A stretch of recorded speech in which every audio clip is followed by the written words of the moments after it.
Good morning students, मैं हूं आमिर और मैं पढ़ा रहा हूं आपको मैथमेटिक्स फॉर क्लास 10।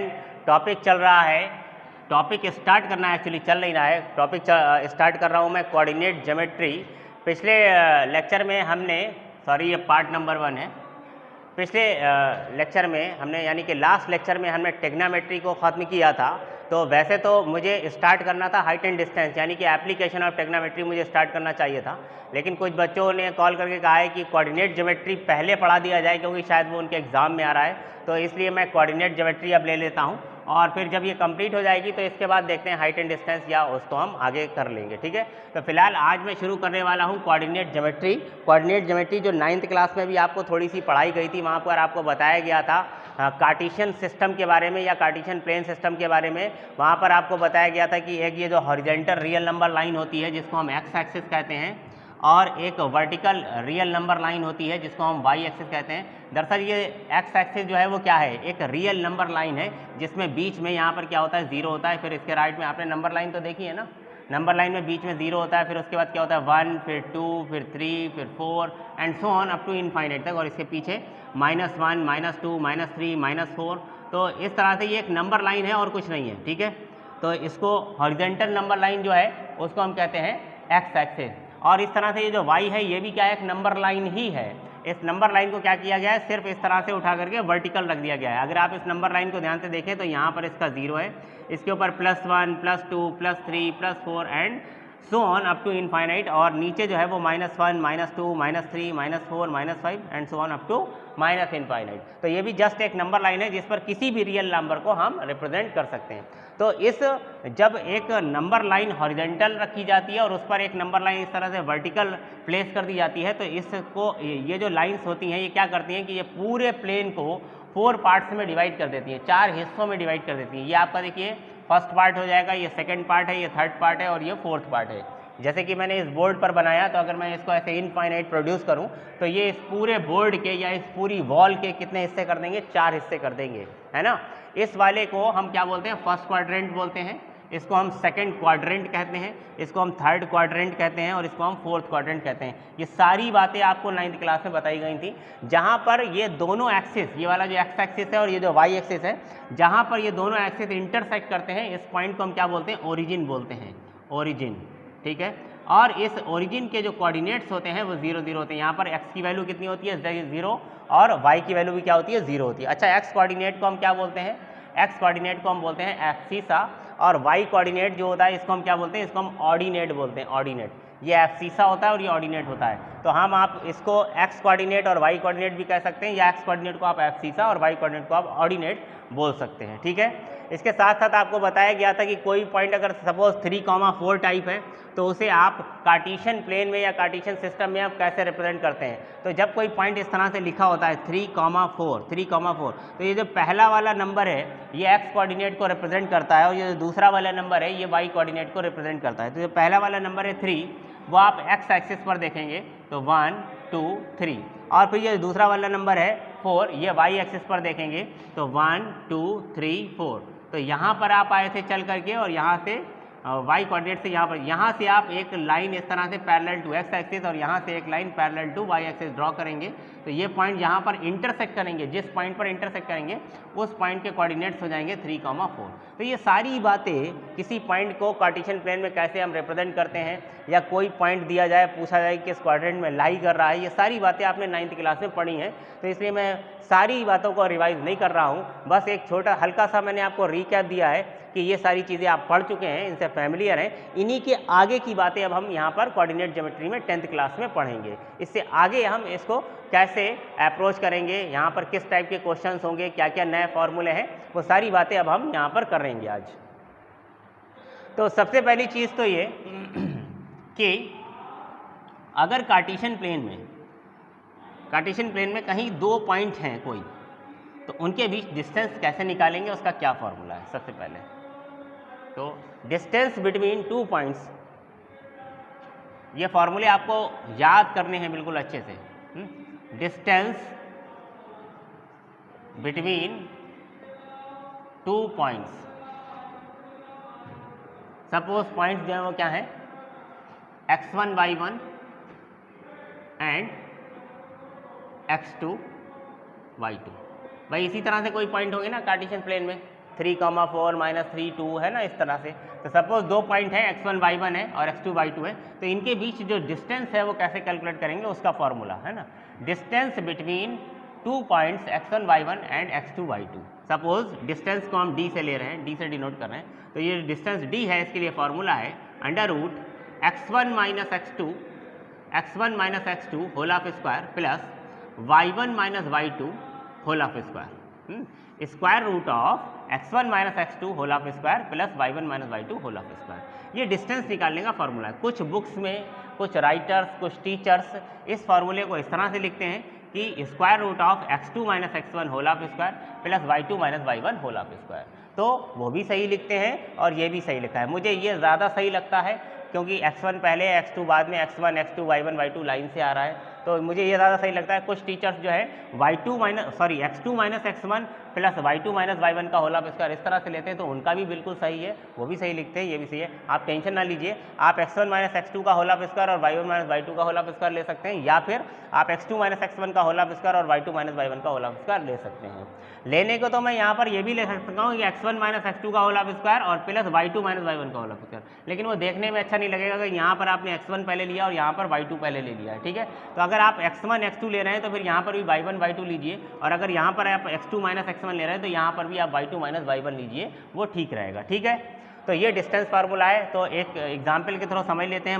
मान लीजिए कि एक पॉइंट है 1, 3 और एक दूसरा पॉइंट है कोई 2, -4। ये दो पॉइंट्स हैं और ये कार्टेशियन प्लेन में कहीं ना कहीं होंगे। अगर आप चाहें तो इसको कार्टेशियन प्लेन में एक रफली ऐसा ही शो भी कर सकते हैं। 1, 3 कहाँ पर होगा, तो देखिए x है 1 और y है 3, तो 1, 2, 3 यहाँ कहीं पर होगा ये 1, 3।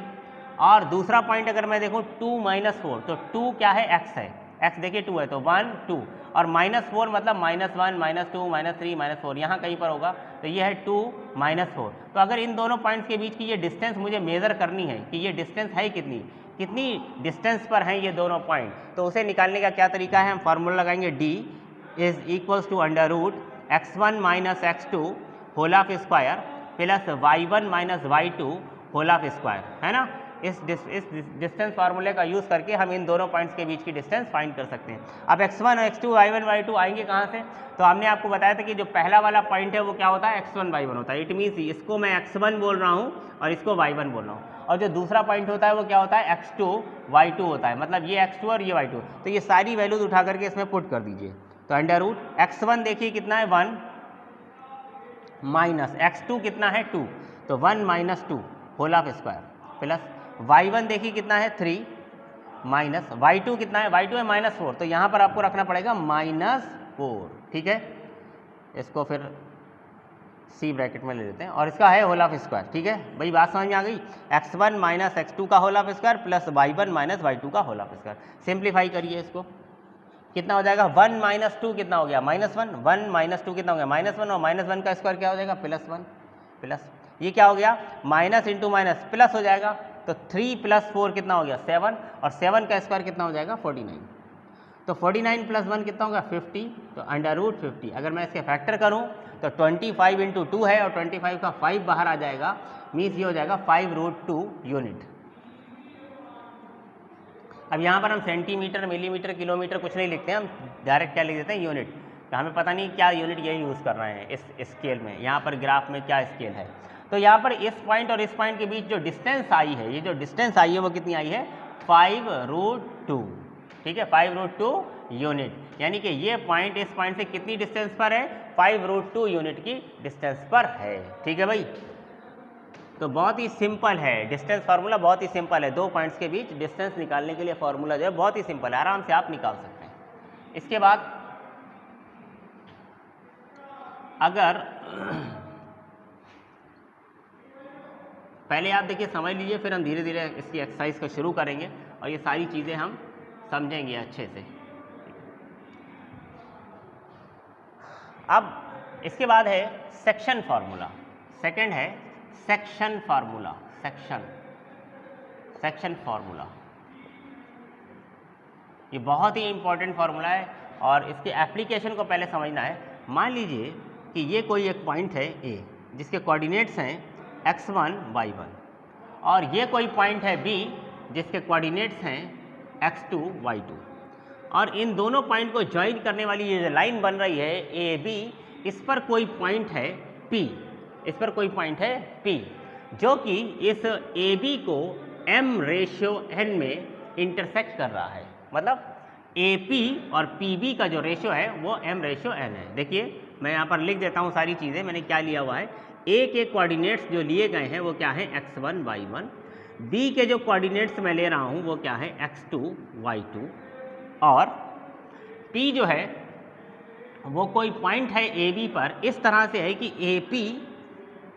AP और PB का जो रेशियो है वो कितना है m/n है। ठीक है, ये चीज़ें हमने कंसीडर की हुई हैं। ओके, ये तीन चीज़ें। तो अगर ऐसा है तो P का जो x कोऑर्डिनेट, P के कोऑर्डिनेट्स निकालने के लिए फॉर्मूला होता है section formula, then x coordinate of P, then x coordinate of P। तो P का जो x कोऑर्डिनेट है वो कैसे आएगा, ध्यान दीजिए, mx2 plus nx1 upon m plus n। ठीक है भाई, इधर वाला रेशो इधर वाले x कोऑर्डिनेट के साथ, इधर वाला रेशो इधर वाले x कोऑर्डिनेट के साथ मल्टीप्लाई करेंगे, ऐड करेंगे, और इन दोनों रेशो को ऐड करके डिवाइड कर देंगे। इसी तरह से अगर मैं y कोऑर्डिनेट करूं, y कोऑर्डिनेट निकालूं, y coordinate of P, y coordinate of P, तो y कोऑर्डिनेट ऑफ P क्या आ जाएगा my2, क्योंकि हम y कोऑर्डिनेट निकाल रहे हैं तो ये y से आएगा my2 plus ny1 upon m plus n। आगे बात समझिए, फिर से समझ लीजिए, एक पॉइंट है A जिसके कोऑर्डिनेट्स हैं x1 y1, एक पॉइंट है B जिसके कोऑर्डिनेट्स हैं x2 y2। इन दोनों पॉइंट को ज्वाइन करने वाली लाइन पर कोई पॉइंट P है जो इस लाइन सेगमेंट AB को m/n में डिवाइड कर रहा है। तो इस पॉइंट P के कोऑर्डिनेट निकालने के लिए फॉर्मूला है ये। किसके कोऑर्डिनेट निकालने के लिए, P के कोऑर्डिनेट जिसने डिवाइड किया है। P का जो x कोऑर्डिनेट है वो कैसे आएगा, mx2 plus nx1 upon m plus n। ठीक है, और P का जो y कोऑर्डिनेट है वो कैसे आएगा, my2 plus ny1 upon m plus n। तो ये इसको हम बोलते हैं सेक्शन फॉर्मूला। इसे एक एग्जाम्पल के थ्रू समझते हैं। आप वीडियो पॉज करके ये सारी चीज़ें नोट कर लीजिए। ठीक है,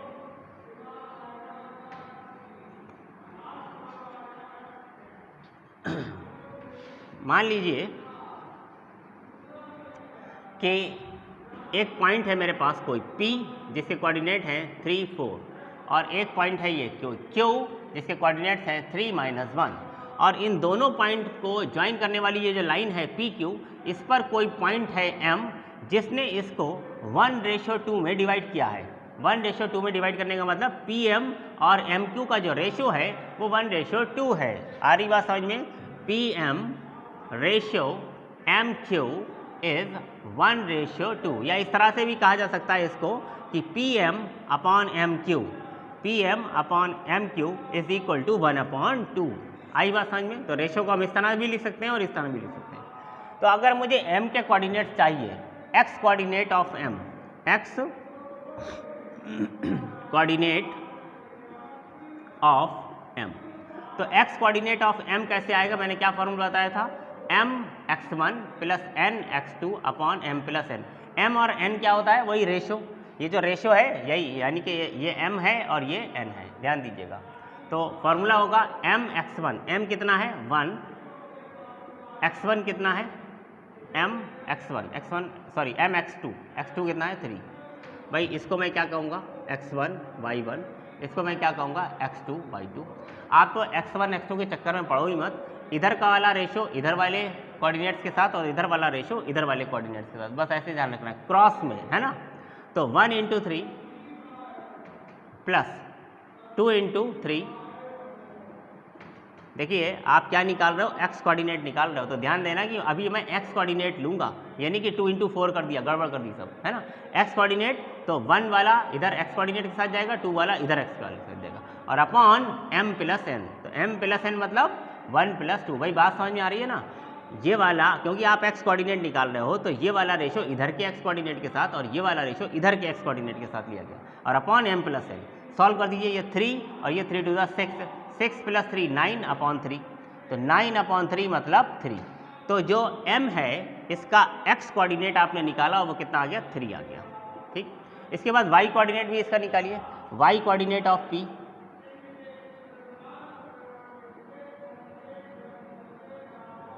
y coordinate of m is equal क्या हो जाएगा, देखिए 1 इंटू -1, 1 इंटू -1, भाई y कोऑर्डिनेट निकालना है तो आप y कोऑर्डिनेट के साथ जाएंगे। 1 into -1 plus 2 into 4, 2 into 4 upon m plus n, यानी कि 1 प्लस 2। तो ये कितना हो गया, 2 इंटू 4 8 और 1 इंटू 1 -1, तो 8 माइनस 1 कितना हो गया, 7 और अपॉन 2 इंटू 1, सॉरी 2 प्लस 1 3। तो जो m का y कोऑर्डिनेट आया वो कितना आया, 7/3। तो m के कोऑर्डिनेट्स आ गए 3,7/3। तो इस तरह से इस फॉर्मूले का हम यूज़ करेंगे। ठीक है, आप वीडियो पॉज करके इसको नोट कर लीजिए।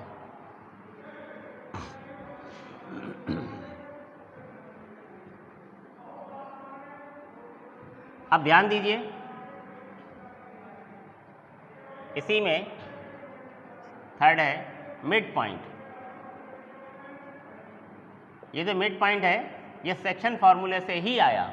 अभी अभी मैंने आपको बताया कि एक पॉइंट है ये A और एक पॉइंट है ये B। A के कोऑर्डिनेट्स हैं x1 y1 और B के कोऑर्डिनेट्स हैं x2 y2। अब अगर मैं इसमें कोई पॉइंट, इसका मिड पॉइंट लेता हूँ P, देखिए P क्या है, मिड पॉइंट है, मैंने ले लिया। तो अगर P मिड पॉइंट है तो AP और PB दोनों इक्वल होंगे। इक्वल होने का मतलब इनका रेशियो जो है वो क्या होगा, 1:1 होगा। तो P का जो x कोऑर्डिनेट आएगा, x कोऑर्डिनेट ऑफ P है ना, मैं इस तरह से लिख रहा हूँ, या P के सफिक्स में x रख देता हूँ, हालांकि आप लिखिएगा पूरा कंप्लीट कि x कोऑर्डिनेट ऑफ P, मैं इस तरह से लिखता हूँ। तो जो x कोऑर्डिनेट आएगा P का वो कैसे आएगा, x कोऑर्डिनेट निकाले ना, तो 1 into x2 plus 1 into x1 upon 1 plus 1, 1 plus 1। तो भाई x2 और x1 की 1 से मल्टीप्लाई हो रही है, 1 इंटू x1, 1 इंटू x1। तो ये क्या हो गया, x2 और ये हो गया x1। तो इसे हम लिख सकते हैं x2 plus x1 upon 1 plus 1 2।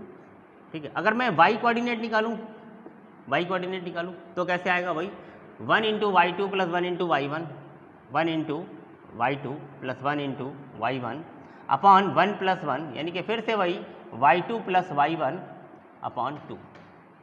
तो इसमें फार्मूला लगाने की फिर इसका मतलब ज़रूरत नहीं है। जब हम मिड पॉइंट निकाल रहे होंगे तो इसको x कोऑर्डिनेट को दोनों को ऐड करके हाफ कर देंगे, x1 plus x2 divide by 2, और y कोऑर्डिनेट निकालना है तो y1 plus y2 divide by 2। तो सेक्शन फार्मूले की फिर इसका मतलब हमें ज़रूरत नहीं पड़ेगी, हम डायरेक्ट निकाल सकते हैं। अब तो मिड पॉइंट क्या होगा, अगर a x1 y1 और b x2 y2 है तो मिड पॉइंट p के कोऑर्डिनेट्स क्या होंगे, मिड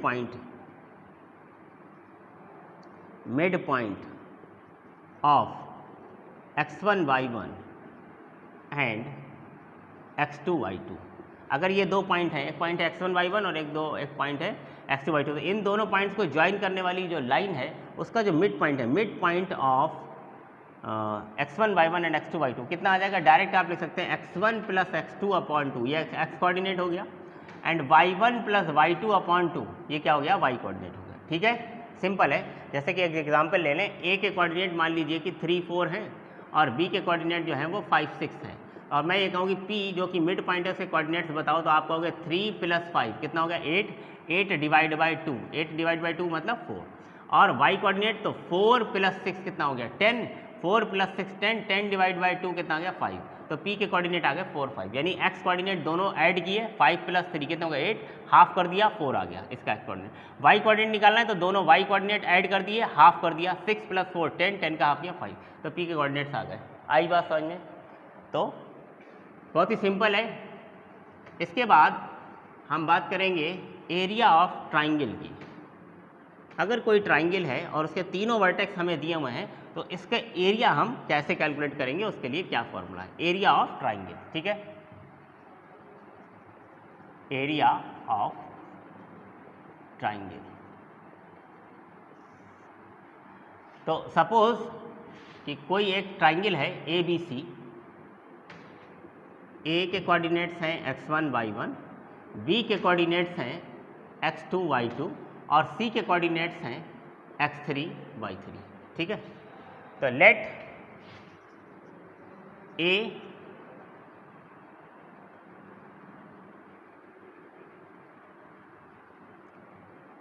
ये चलो लिख देते हैं, A x1y1, B x2y2 and C x3y3 be the vertex of a triangle ABC. Then area of triangle ABC, area of triangle ABC is कितना होगा? देखिए अगर वर्टेक्स तीनों मेरे पास गिवन है x1 y1 x2 y2 x3 y3, तो area of triangle क्या होगा? Then area of triangle ABC is equals 1/2, और ध्यान से पहले x1 y2 minus y3 plus x2 y3 minus y1 plus x3 y1 minus y2 bracket close. याद रखिए बाहर 1/2 है।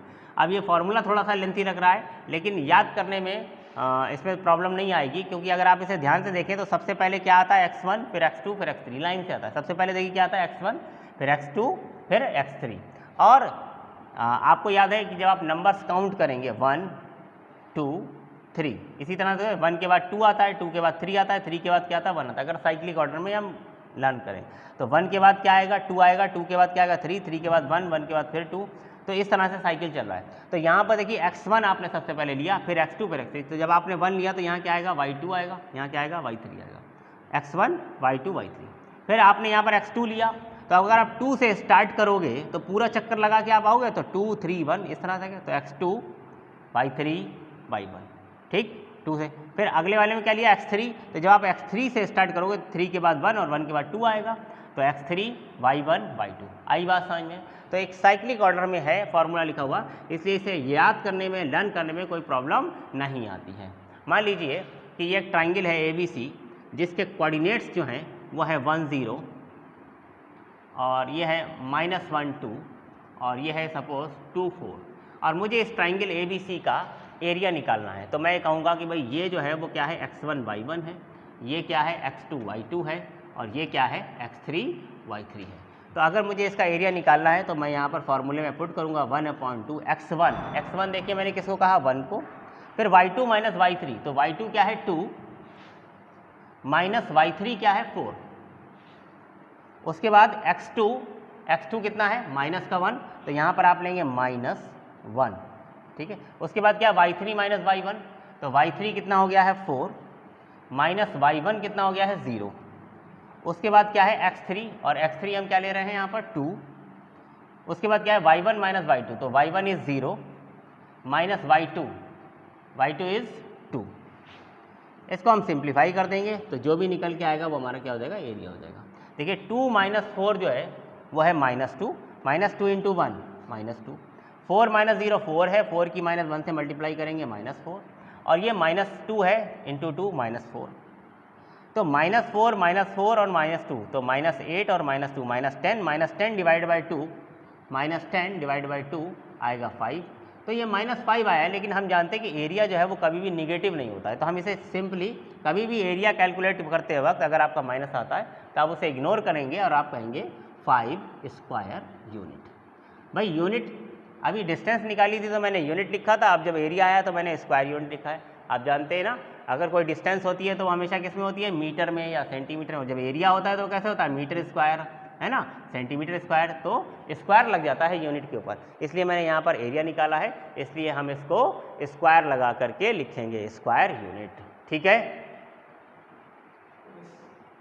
24 मिनट की हो गई है। एक छोटा सा फार्मूला आपका और रह गया है, वो भी आप पढ़ लीजिए, फिर अगले बार में हम इसके क्वेश्चन स्टार्ट करेंगे। एक फार्मूला जो आपका रह गया है सेंट्रॉइड का, वो भी आप पढ़ लीजिए, और नेक्स्ट वीडियो से फिर हम क्या करेंगे कि इसकी एक्सरसाइज को शुरू करेंगे। तब तक आपका काम ये रहेगा कि जितने भी फार्मूले आपको बताए गए हैं इनको खूब अच्छे से प्रैक्टिस करिए, और जैसे मैंने इस पर एग्जाम्पल लिया ऐसे एग्जाम्पल लेकर के आप अपने इसको अच्छे से समझ सकते हैं। ठीक है, तो सपोज़ ये कोई ट्राइंगल है फिर से, और इसमें इसके वर्टेक्स हैं a x1 y1, मतलब a वर्टेक्स है और इसके कोऑर्डिनेट है x1 y1, ये कोई दूसरा वर्टेक्स b जिसके कोऑर्डिनेट्स x2 y2 हैं, और ये c है इसके कोऑर्डिनेट्स हैं x3 y3। ओके, और अगर मुझे इसका सेंट्रॉइड निकालना है, यानी सेंट्रॉइड निकालना है मतलब सेंट्रॉइड के कोऑर्डिनेट्स निकालने हैं, सेंट्रॉइड सेंट्रॉइड समझते हो ना किसे कहते हैं? सेंट्रॉइड का मतलब होता है जहाँ पर मीडियंस इंटरसेक्ट करती हैं, किसी ट्राइंगल के अंदर उसकी मीडियंस जहाँ पर इंटरसेक्ट करती हैं वो पॉइंट जो होता है वो क्या होता है? सेंट्रॉइड होता है। ठीक है, इंटरसेक्शन ऑफ द मीडियंस। तो सपोज इसका जो सेंट्रॉइड है वो क्या है? जी है, और मुझे अगर जी के कोऑर्डिनेट्स चाहिए तो centroid coordinates of the centroid जी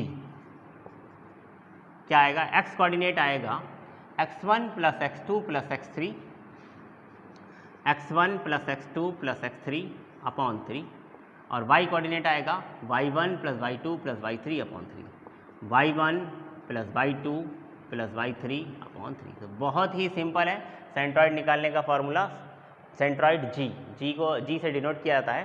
तो सेंट्रॉइड जी के जो कोऑर्डिनेट्स हो जाएंगे वो क्या हो जाएंगे? x1 plus x2 plus x3 upon 3, y1 plus y2 plus y3 upon 3।